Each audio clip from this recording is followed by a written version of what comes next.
তুই এই free fire গেমটা নিয়ে এত সিরিয়াস কেন? কি পাস এই গেমটা খেলে আমার একটু বলবি?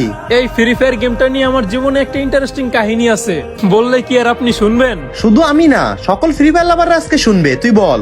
আমি আমার এইটুকু জীবনে অনেক কিছু হারিয়েছি, প্রিয় মানুষ, বিশ্বাস, নিজের মতো করে কাটানো সময়। তারপর আমি অনুভব করে দেখলাম যে আমি আমার অস্তিত্বটাই হারিয়ে ফেলছিলাম। তখন একটা গেম আমাকে মনে করে দিয়েছিল আমি এখনো হারাইনি, আমি এখনো লড়ছি। ফ্রি ফায়ার নামক এই গেমটা শুধু আমার কাছে গেম না, এটা একটা আশ্রয় যেখানে আমি কাঁদতেও পারি আবার হাসতেও পারি, যেখানে রাত 3টার একটা ম্যাচ আমার দিনের সমস্ত কষ্ট ভুলিয়ে দেয়, যেখানে কিছু নামহীন আইডির মানুষ আমার বাস্তবের আপনদের থেকেও আপন হয়ে গেছে, যাদের সাথে কখনো দেখা হয়নি, তবুও তারা বলছে ভাই তুই চিন্তা করিস না, আমরা আছি। এই গেম আমাকে শিখিয়েছে যতবার মাটিতে পড়ি না কেন আবার উঠে দাঁড়াতে হয়, কারণ জোন যতই ছোট হোক বেঁচে থাকার লড়াই কখনো ছোট না।